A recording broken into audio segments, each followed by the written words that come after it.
Assalamualaikum warahmatullahi wabarakatuh. Apa kabar datuk-datuk, nyai-nyai, kanti-kanti yang ada di rumah? Mudah-mudahan dalam keadaan sehat walafiat. Amin, amin ya Rani, Allah. macam mana kabarnya pada siang hari kau? Alhamdulillah, luar biasa bahagianya Nariko. Alhamdulillah. Kita kau juga lah lama dak siaran. Iyo. Iyo dak berdua macam kau. Awak kau yo macam mana lah ya? Terakhir tu tahun lalu tak apa. Rasanya Iya, setahun ya Robi. Setahun kau tengok kau, dikit. Makin gagah. Amin, amin ni baik dulu, yo kan. Tapi Jadi, ada yang nampaknya makin makmur. Iya. Kayaknya, Ada yang nyembol dikit. Iyo. Takut. Kenapa? Habis makan apa kau nampaknya kau? Yo, namanya kita bahagia tu macam tu lah. Adanya Rani. Apalagi kalau lah siakan dengan Rani kau nyapu kanti-kanti yang ada di rumah tu makin lah saya kaget kau gendut jadi ya. Tak ngatur gendut dah, bukan itu. Iya, terus? Nampak ada beda tu lah tadi tu mungkin pembawaannya bahagia Yo ni. bahagia, memang bahagia benar lah Kau saya. apa yang bikin bahagia kau Karena tadi dah makan duku sekilo dah. Tu kan saya tu ningok lah. itu yang nak saya sebut tadi tu Iya, kanti. Di ruang bersiap tadi tu dok dak yang ngocek duku tu dak ada lagi saya kau masuk. Makanan langsung sebulat tu dak ningok lagi biji terana langsung. Macam mana pula? Biji duku memang ditelan.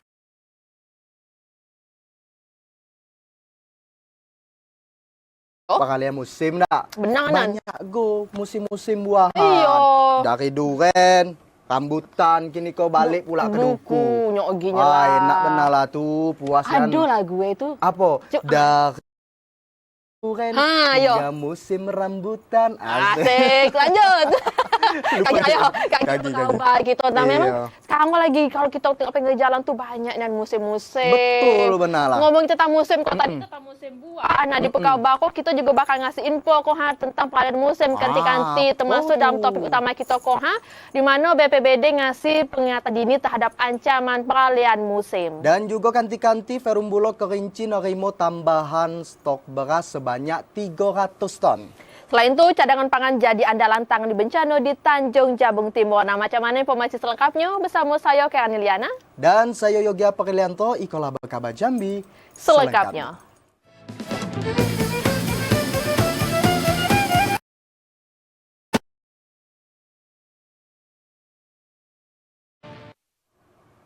Kabar pertama kok dari Batanghari kanti-kanti di mana Badan Penanggulangan Bencana Daerahnya ngeluari peringatan dini supaya warga di bantaran sungai waspada bencana longsor dan banjir bandang karena intensitas hujan yang tinggi. Sekretaris BPBD Batanghari Samra Lubis mengatakan intensitas hujan yang tinggi bikin beberapa wilayah di Batanghari terancam bencana longsor dan banjir bandang. Ancaman itu berpotensi nian dialami warga di bantaran sungai Batanghari. Dari pemetaan wilayah yang rentan Niko ada di 7 kecamatan. Untuk itu, pihak BPBD ngasih peringatan dini untuk warga yang bermukim di sekitar pinggir sungai untuk berhati-hati pas beraktivitas di sungai Batanghari dan tidak melakukan kegiatan di areal sungai pas guyuran hujan yang bisa bahayui keselamatan jiwa. Kita wajib mewaspadai situasi yang terjadi. Karena bencana peralihan ini biasanya itu angin juga cukup kencang. Kepada masyarakat itu kami himbau pertama yang beraktivitas di sepanjang bantaran sungai Batanghari agar selalu berhati-hati. Peralihan musim itu merupakan situasi yang bahayakan nian dan perlu peningkatan kewaspadaan.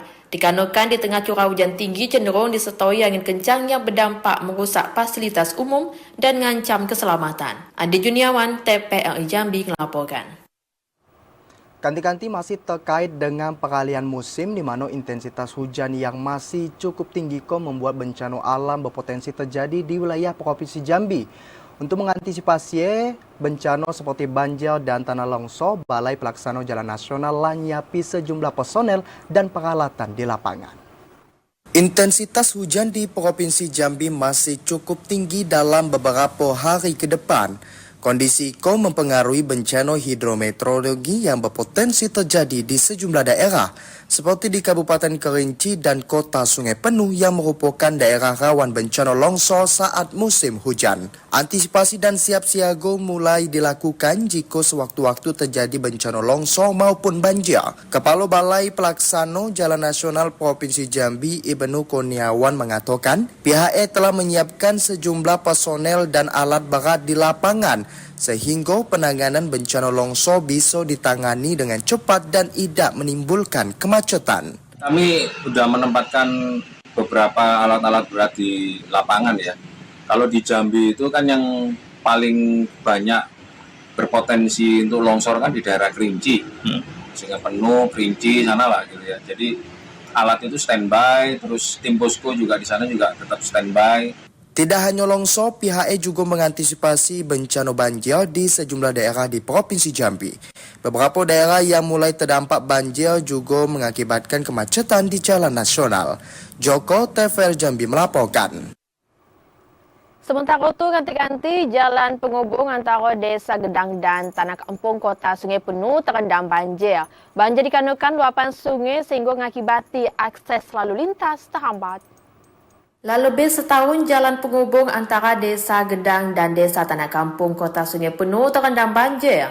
Banjir itu dikarenakan kondisi jalan yang lebih rendah daripada bantaran sungai sehingga menyebabkan air sungai merembes ke jalan. Salah seorang pengendara Wisnu mengatakan hingga kini ketinggian air di jalan nyampe 50 cm. Jalan cuma bisa dilewati kendaraan roda 4 dan kendaraan roda 6. Sementara itu, kendaraan roda 2 terpaksa ngambil jalur alternatif selama jalan Niko terendam banjir. Kalau banjir di sini sudah 1 tahun lebih, setiap intensitas hujan mulai tinggi, maka jalan ini kan mulai terendam banjir. Sekarang ketinggian air itu sudah mencapai di bawah paha orang dewasa.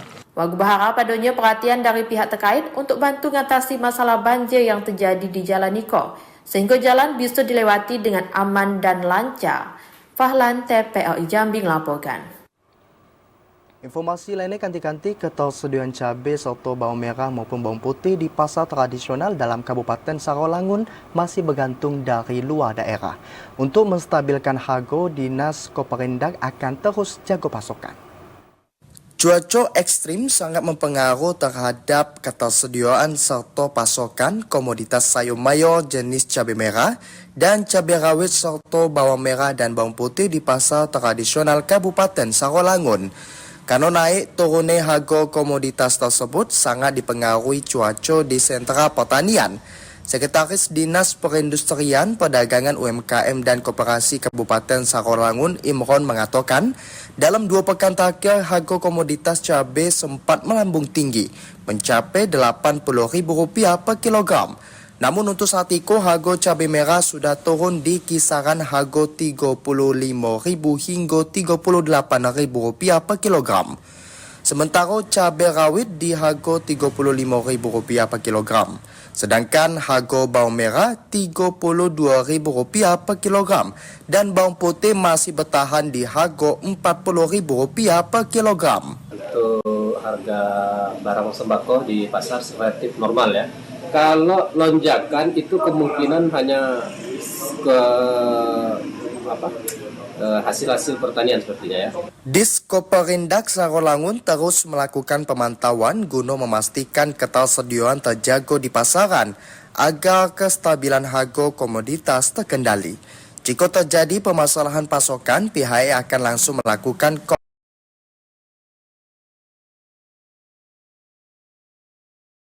Jambi melaporkan. Kanti-kanti jangan nak ngelelau bebo dulu karena kami akan balik hadir dengan sejumlah informasi penting dan menarik lainnya untuk kanti-kanti yang ada di rumah. Dan tahu ganti-ganti stok beras di Kabupaten Sarolangun aman hingga Ramadan lagi. Tetaplah bersama kami di Bekaba Jambi.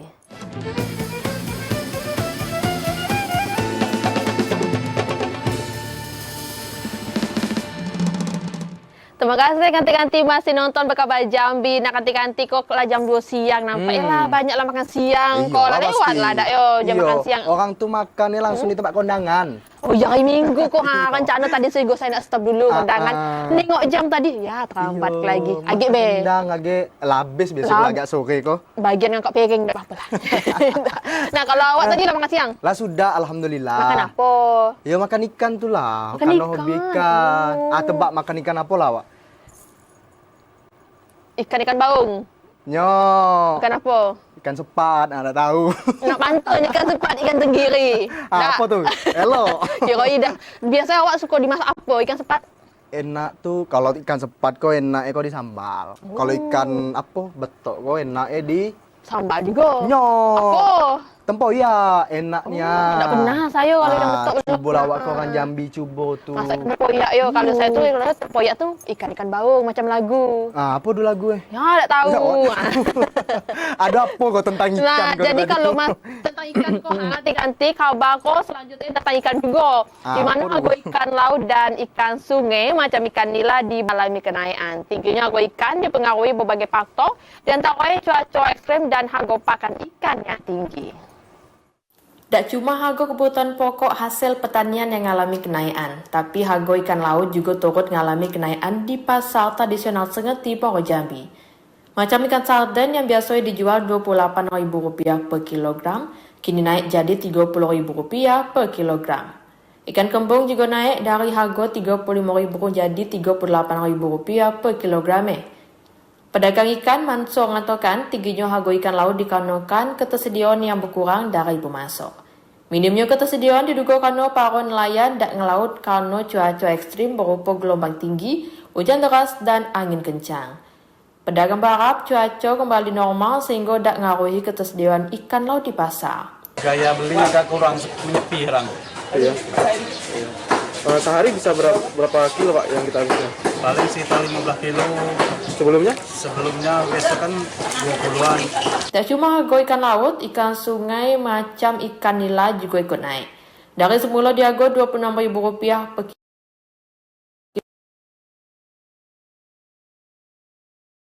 Dan harga bahan pokok itu dipengaruhi berbagai faktor di antara biaya pakan yang tinggi.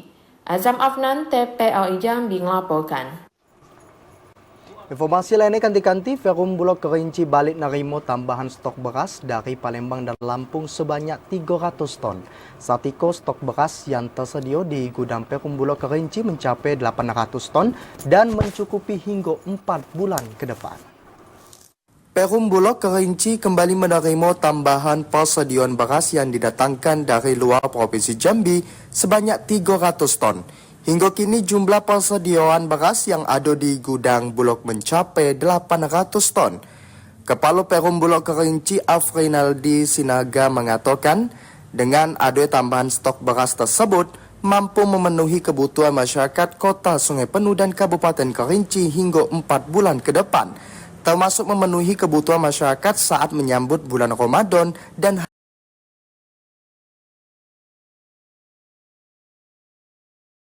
persediaan beras yang ada, masyarakat diharapkan tidak perlu khawatir jika nanti persediaan beras semakin menipis, maka Perum Bulog Kerinci akan mengajukan tambahan kembali.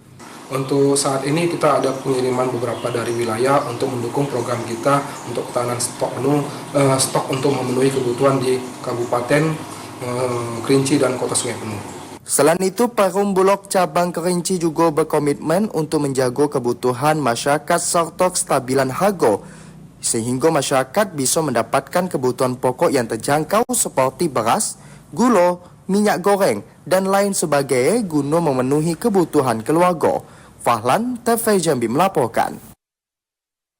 Kita jalan-jalan pula kanti ke Sarolangun Koha, di mana pasokan dan ketersediaan berasnya dipasti aman dan nyukupi hingga bulan Ramadan kelagi. Disko Perindak Masti bakal ngelakui operasi pasar kalau terjadi gejolak harga di pasaran.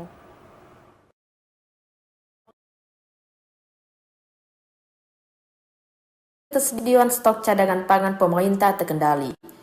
Sekretaris Dinas Perindustrian Perdagangan UMKM dan Koperasi Kabupaten Sarolangun, Imron mengatakan, untuk kondisi kini stok beras di pasaran tersedia cukup banyak. Begitu juga dengan ketersediaan beras cadangan pangan pemerintah daerah atau CPPD, maupun cadangan beras di gudang Bulog. Cukup aman hingga Ramadan dan Idul Fitri lagi.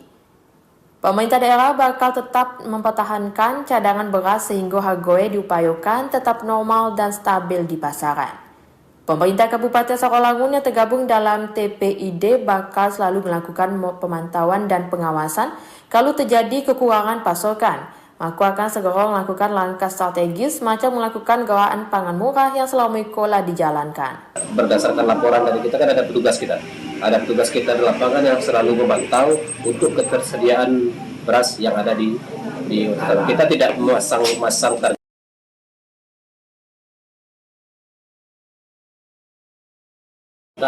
banyak sumbernya. Macam kita ketahui, pasokan beras yang masuk ke wilayah Kabupaten Sarolangun terdiri dari berbagai sumber dan distributor, termasuk melakukan kerjasama dengan Perum Bulog. Edi Kusnadi, TPRI Jambi melaporkan. Ganti-ganti cadangan beras di Kabupaten Tanjung Jabung Timur dipastikan aman setiap tahunnya. Pasalnya ada 2 akses neraca pangan yang dimiliki daerah itu. Keberadaan cadangan pangan pemerintah daerah atau CPPD memiliki peranan strategis dalam penyediaan pangan, khususnya di tengah situasi darurat akibat bencana. CPPD memungkinkan distribusi pangan bagi masyarakat terdampak bencana dilakukan dengan cepat dan tepat sasaran. Kepala Dinas Ketahanan Pangan Kabupaten Tanjung Jabung Timur, Fajar Alamsah mengatakan, dari hasil neraca pangan Kabupaten Tanjung Jabung Timur memiliki 2 akses. Akses pertama yakni lumbung yang dikuasai oleh masyarakat memiliki ketersediaan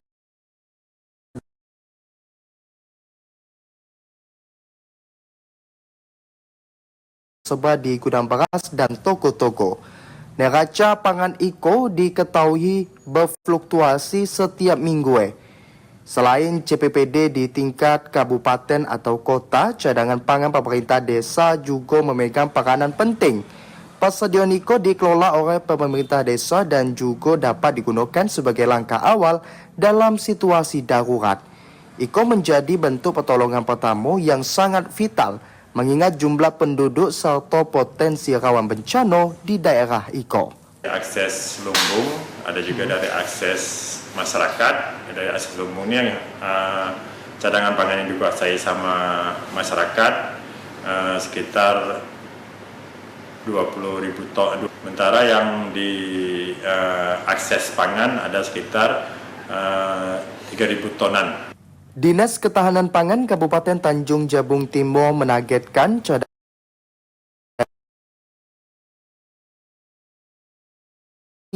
karena sudah dialokasikan anggarannya. CPPD hanya bisa dikeluarkan jika terjadi bencana alam, bencana sosial, gejolak harga sembako, dan daerah rentan rawan pangan. Khalifa Patria, TVRI Jambi melaporkan. Sementara itu, petani padi di Kecamatan Jambi, luar kota, kanti-kanti mulai nanam padi di sawah tak ada hujan. Petani berharap ada bantuan pembasmi hama dan obat penyubur padi supaya hasil panen bisa meningkat.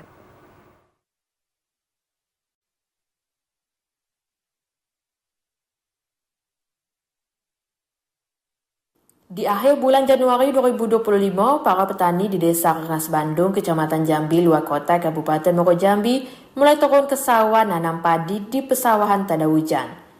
Petani antusiasnya nanam padi sehabis 2 bulan nunggu bebek. Penanaman padi dilakukan secara bergotong royong. Seorang petani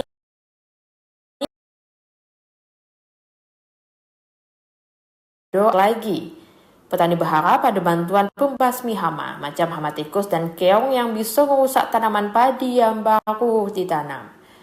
Selain itu, petani juga berharap adanya bantuan pupuk subsidi yang bisa nyuburi padi, sehingga hasil panen bisa meningkat. Misalnya minta bagi support, bagi pupuk antu. Kalau ada jaring, minta jaring. Lalu lah tunggu. Hama kena punya di Keong, ngutik keong tuh taruh Meski ada rasa kekhawatiran gagal panen karena di awal musim tanam lah masuk musim penghujan, tapi para petani tetap nyemai padi dengan harapan bencana banjir tak melanda sawah orang ko. Azam Afnan, TPRI Jambi melaporkan. Ganti-ganti jangan nak kemana dulu karena saya nak numpui kok kami masih bakal hadir dengan sejumlah informasi penting dan menarik lainnya. Di antaranya ganti-ganti Pemkab Sarolangun usulkan 2.000 dosis untuk vaksin PMK. Tetaplah bersama kami di Kabar Jambi.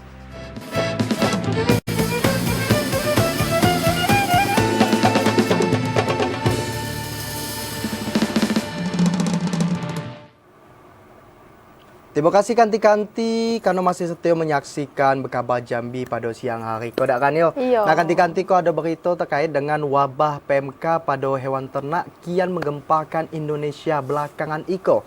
Namun hingga saat itu wabah yang menjangkit mulut dan kuku hewan ternak tersebut nihil di Kabupaten Tanjung Jabung Timur.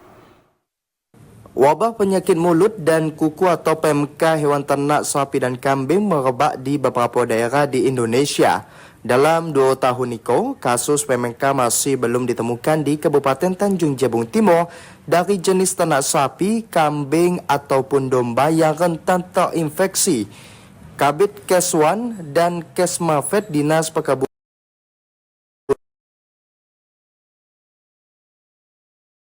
Wabah PMK terakhir terjadi di Kabupaten Tanjung Jabung Timur pada tahun 2022.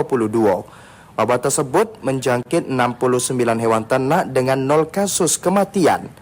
Wabah PMK tidak dapat menular ke manusia jika dagingnya dikonsumsi.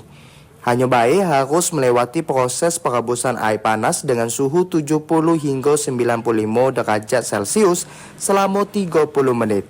Masyarakat diminta untuk memperhatikan gejala hewan ternak yang terjangkit seperti kepincangan yang bersifat akut, hipersalivasi atau air liur terlihat menggantung dan berbusa di lantai kandang. Selanjutnya lepuh di sekitar mulut, lidah, gusi, kuku dan puting. Lalu hewan lebih sering berbaring, demam tinggi mencapai suhu 41 derajat Celcius, serta terjadi penurunan produksi susu yang drastis pada sapi perah.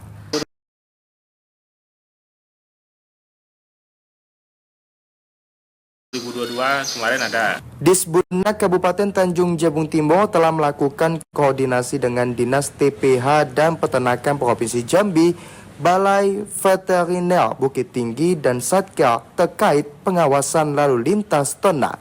Khalifa Fatria, TVRI Jambi melaporkan. Masih terkait kabar penyakit mulut dan kuku, tapi dari Kabupaten Kerinci ganti-ganti di mana peternaknya berupaya untuk melindungi kesehatan hewan ternak supaya bebas dari ancaman PMK. Saksi koen dengan manfaati ramuan tradisional berbahan alami. Berbagai upaya dilakukan sama peternak di Kabupaten Kerinci untuk melindungi hewan ternak orangko dari ancaman penyakit mulut dan kuku PMK.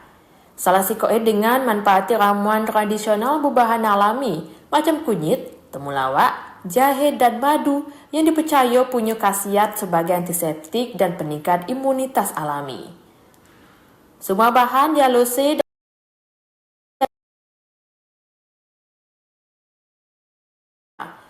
ramuan ini diberikan sebagai campuran pakan atau diminumi langsung ke hewan ternak. Salah seorang peternak, Oret Misal, mengatakan ramuan ini tidak cuma berfungsi untuk meningkati daya tahan tubuh sapi, tapi juga sebagai langkah pencegahan infeksi. Karena senyawa alami dalam madu diyakini mampu melawan bakteri dan virus. Kita mempergunakan itu untuk mengantisipasi penyakit PMK, yaitu kita mempergunakan bahan tradisional. Dengan kombinasi ramuan tradisional dan pengawasan petugas kesehatan yang ketat, diharapkan kasus PMK di Kabupaten Kerinci bisa ditekan. Sekaligus ngasih inspirasi kepada daerah lain untuk membagi metode pencegahan serupa dari bahan alami yang mudah didapat. Ilwan, TVRI Jambi melaporkan. Ganti-ganti kita beralih pula ke Kabupaten Sarolangun. Dinas Peternakan dan Perikanan Kabupaten Sarolangun mengusulkan 2.000 dosis vaksin PMK ke pemerintah Provinsi Jambi.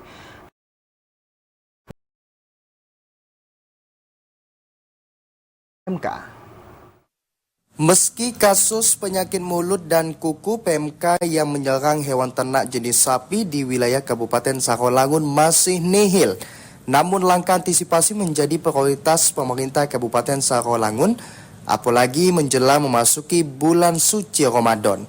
Kabid Kesehatan Hewan, Kesehatan Masyarakat, Veteriner, Pengolahan, dan Pemasaran Dinas Peternakan dan Perikanan Kabupaten Sarolangun, Dr. Hewan Deden Kusnanda mengatakan, usulan vaksin itu dibutuhkan untuk menghindari penyebaran PMK seperti yang terjadi beberapa tahun sebelumnya. Selain itu, usulan vaksin PMK juga sejalan dengan arahan pemerintah pusat karena program vaksinasi PMK pada hewan ternak harus dilakukan secara gencar sehingga IKO menjadi fokus utama. Bulan Januari ini sudah di-dropping sebanyak 300 dosis, kemudian rencananya provinsi atau dari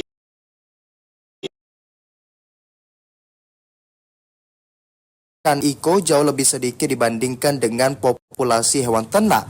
Karena berdasarkan laporan BPS panjang tahun 2024, jumlah populasi sapi di Kabupaten Sarolangun mencapai 8.000 ekor.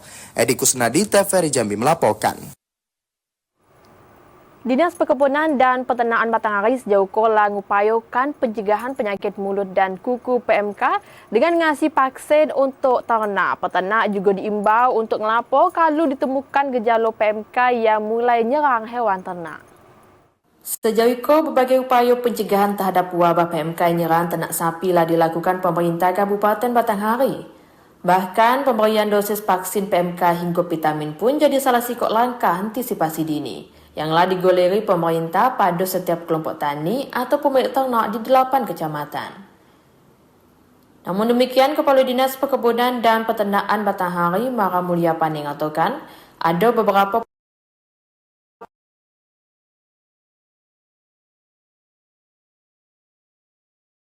ternak yang dilepas liari sehingga dikhawatirkan rentan terkena penyakit hewan. Seluruh peternak diimbau kalau menemukan gejala PMK pada ternak untuk bisa melapori kepada OPD terkait guna dilakukan isolasi. Peternak juga diminta jaga kebersihan kandang dan nyemproti cairan disinfektan yang dikasih pemerintah kepada kelompok petani untuk cegah terjangkitnya virus PMK dan penyakit hewan lainnya. Adi Juniawan, TVRI Jambi melaporkan. Kanti-kanti jangan nak ke warung dulu, tunaklah di depan TV karena kami akan balik hadir dengan sejumlah informasi penting dan menarik lainnya. Di antara 82 rumah di Kota Jambi bakal dibedah, tetaplah bersama kami di Bekaba Jambi.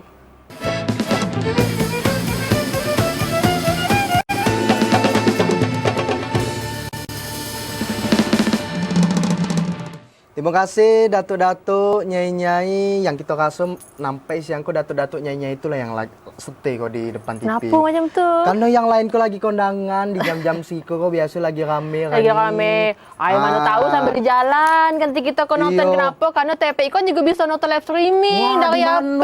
mana Bisa. Download lah di aplikasi kalau apa Play Store ya. Kalau di aplikasi sikit lagi tu Android Play Store. Kalau sikit lagi iOS Apple dah ya yang Apple dimakan tu.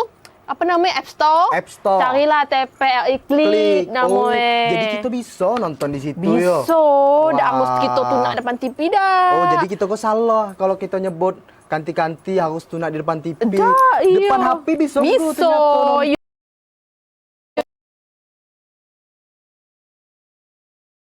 Bisa di website nonton. Bisa juga. Oh, ada go. Cuma mana cara itu? Tapi live streaming TPRI kaki pilih hasil paling atas. Oh, berarti kaki kita ketik be di Google misalnya. Live streaming TPRI Jambi. Keluarlah kaki itu. Tinggal nonton be. Tapi lebih enak di aplikasi sih kalau saya. Iyo, karena udah ribet tuh tadi. Iyo, jadi tinggal pilih channel lagi tu pilih TPRI Jambi. Iyo, jadi walaupun kita nak beranjak nak kondangan kan jauh tuh mana tahu bingung nak ngapain di jalan ya kan apa lah siap make up lah siap nak beli lipstick lagi takut pula kena lubang kan tak jadi lipstick tu enak nonton TPRI nonton Bekaba Jambi karena juga kita juga memberikan informasi-informasi untuk masyarakat di Provinsi Jambi. Kau ganti-ganti ada berita terkait dengan Dinas Perkim Kota Jambi akan bedah 82 unit rumah pada tahun 2025. Masing-masing rumah dibedah dengan dana 20 juta rupiah. 82 unit rumah bakal dibedah melalui Dinas Perumahan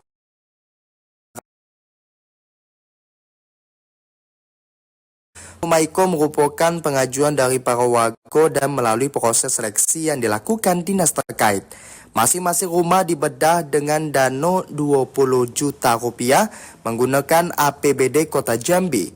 Kepala Dinas Perkim Kota Jambi, Makhruzar, menyampaikan puluhan rumah yang akan mendapatkan program tersebut tersebar merata di seluruh kecamatan yang ada di Kota Jambi. Sementara itu, pada tahun 2024, rumah yang dibedah di Kota Jambi mencapai 364 unit.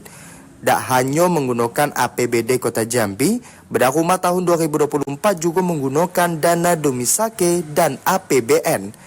Tim redaksi TVRI Jambi melaporkan. Ketika pemerintah Provinsi Jambi resmi ngentik sementara aktivitas angkutan batu bara lewat jalur sungai. Kebijakan itu diputusi pasca kejadian tertabrak jembatan Tembesi sama tongkang pengangkut batu bara beberapa hari kemarin.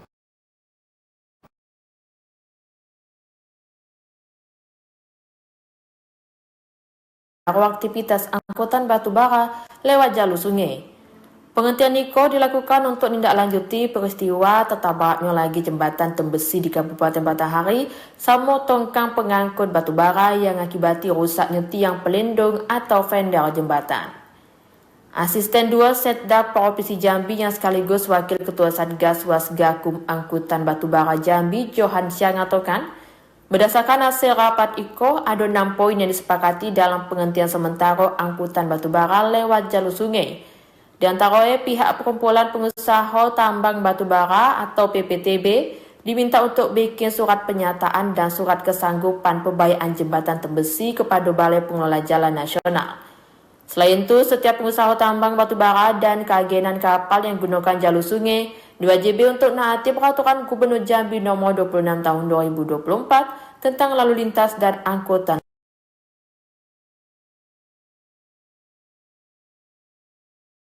menyeluruh hingga ketetapan selanjutnya.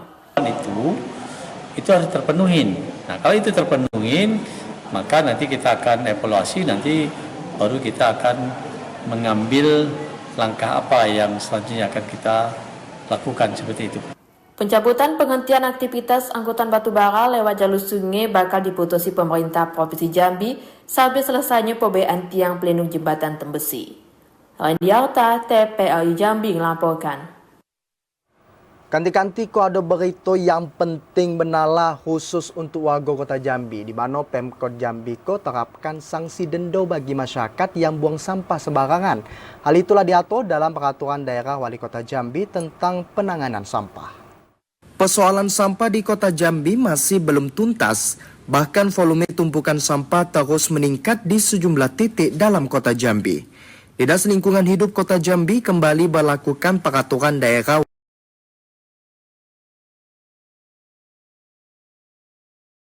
buang sampah sembarangan di luar jam yang telah ditetapkan akan disangsi denda. Kabid Penataan Pengawasan dan Penegakan Hukum Dinas Lingkungan Hidup Kota Jambi, Fauzi mengatakan, denda yang diberlakukan tersebut sebesar Rp500.000 hingga Rp20 juta, tergantung tingkat pelanggaran yang dilakukan. Hal itu bertujuan untuk menimbulkan efek jera bagi masyarakat yang kerap membuang sampah sembarangan, sehingga tidak ada lagi masyarakat yang membuang sampah di siang hari. Tetap mengacu kepada Perda Nomor 5 Tahun 2020 tersebut bahwa sanksi-sanksi itu ada beberapa macam, ada untuk pelaku usaha maupun orang perorangan yang sengaja dan terbukti membuang sampah secara sembarangan dan membuang sampah di tempat yang sembarangan atau liar, juga ada melanggar pada jam-jam yang telah Dinas Lingkungan Hidup Kota Jambi juga telah menangani 22 kasus masyarakat yang didenda akibat membuang sampah di luar jam yang telah ditetapkan.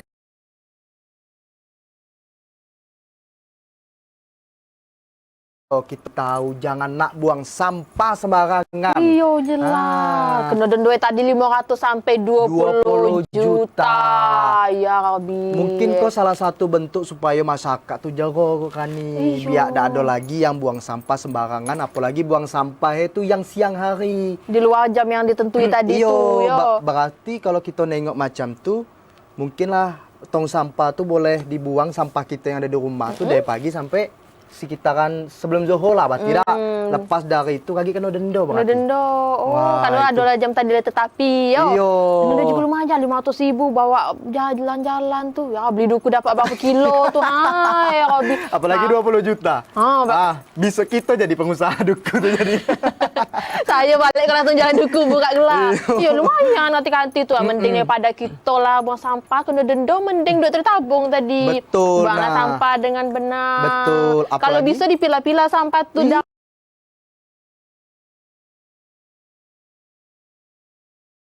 Niko yang mana macam Iya, tu kan? yang non organik tuh bisa dibikin kerajinan, Iya. terus dijual juga, jadi Iya. dapat duit. Dapat mau sampai sembarangan ngeluarin duit kena denda. Mahal pula denda 500.000. 20 juta, 500.000 tu dah susah sebut 20 juta ya. tapi 20 Iya, juta. biar takut Motor gitu. motor siko. Oh, Asli benar lah. yeah. Oh, yeah. Motor baru siko pada dari Iya. dealer. Kalau dak tuh nih bawa sampai sembarangan bawa motor kan, motor tu tak apa. Mending 20 juta dapat ke dealer dapat motor baru. Betul, benar. Sampai dipisai. Betul. Terus diolah, kita buat kerajinan, kreatif jadinya, Iya. nambah duit. Nambah pundi-pundi rupiah. Iya. Dan juga bisa UMKM namanya zaman kini Iya, tu yang namanya. usaha mikro kecil dan menengah jadi UMKM. Dan tu besok bisa diundang TPRI untuk dialog. Nyambungnya ke Nyambung situ ya, banyak. gitu. Banyak. Jadi memang kita tuh harus yang positif-positif tuh Betul. banyak kaget dampak. Negatif tadi itu juga. Iya. Mas jajan, mas sampai sembarangan. Ada denda bayar 100.000 Iya. sampai 20.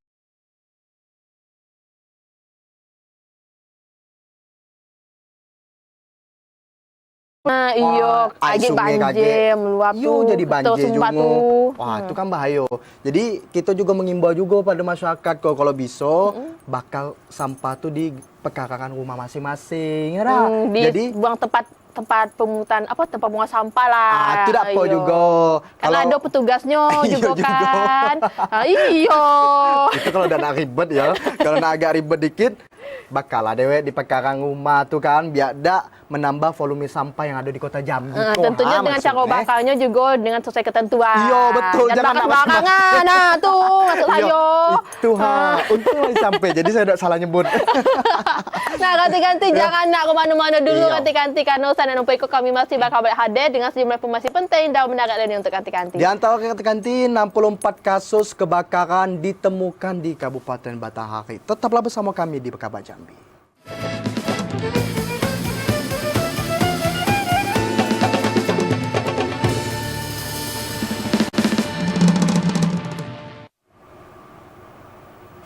Terima kasih Nyela, ganti-ganti masih nonton Kabar Jambi. Kalau kita ke kabar terkait dengan penerapan diskon tarif listrik 50% untuk pelanggan dengan daya 2200 watt ampere ke bawah yang berlaku mulai Januari hingga Februari 2025. Yang bantu nian warga. Warga Kabupaten Tebo berharap program Miko bisa diperpanjang hingga akhir tahun lagi. Kebijakan diskon tarif listrik 50% yang diberlakukan pemerintah dari bulan Januari hingga Februari tahun 2025 disambut antusias warga. Di Kabupaten Tebo, warga berharap pemerintah bisa memperpanjang masa diskon karena dirasa bantu nian warga terlebih untuk golongan menengah ke bawah. Salah seorang warga di Kelurahan Pulau Temiang, Yogi, mengatakan merasa terbantu dengan adanya penerapan diskon tarif listrik yang ditetapi pemerintah. Dengan keseharian petani karet, Yogi mengungkapi di musim penghujan penghasilannya menurun. Dengan adanya diskon tarif listrik, bantu nian mengurangi biaya pengeluaran rumah tangga. 40.000 biasa per bulan. Per bulan. Itu untuk penggunaan apa wae? Kulkas, mesin cuci, mesin air, terus lampu, kabel-kabel panjang untuk HP.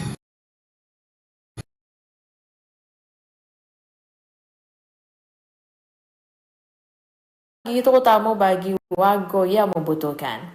Mario TPRI Jambi melaporkan. Informasi lainnya ganti-ganti berdasarkan hasil evaluasi kinerja penanganan kasus kebakaran di Kabupaten Batanghari selama tahun 2024 lalu. Dinas Pemadam Kebakaran dan Penyelamatan Daerah merilis terdapat 64 kasus kebakaran.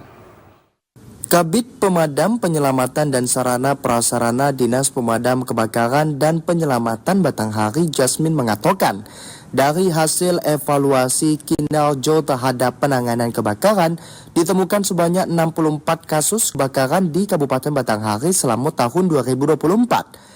Kasus kebakaran IKO diantara 26 kasus kebakaran bangunan rumah, 30 kebakaran lahan, serta 8 kasus lainnya yakni kebakaran kendaraan roda 4 dan gardu listrik. Berdasarkan jumlah kasus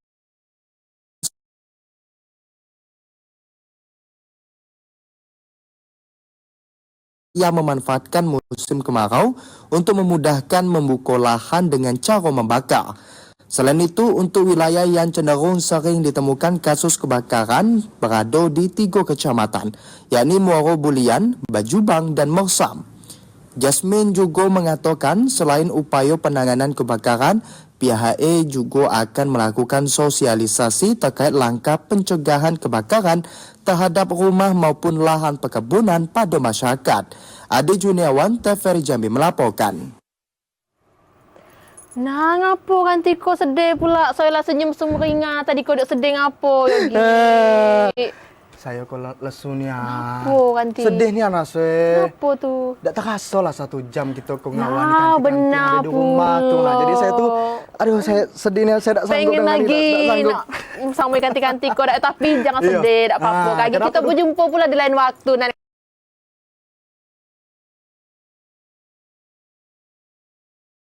kebersamaannya akhirnya saya Kaneliana Dan saya Yogi Apakalianto bersama kerabat kerja yang bertugas pamit undur diri. Wassalamualaikum warahmatullahi wabarakatuh dan sampai jumpa.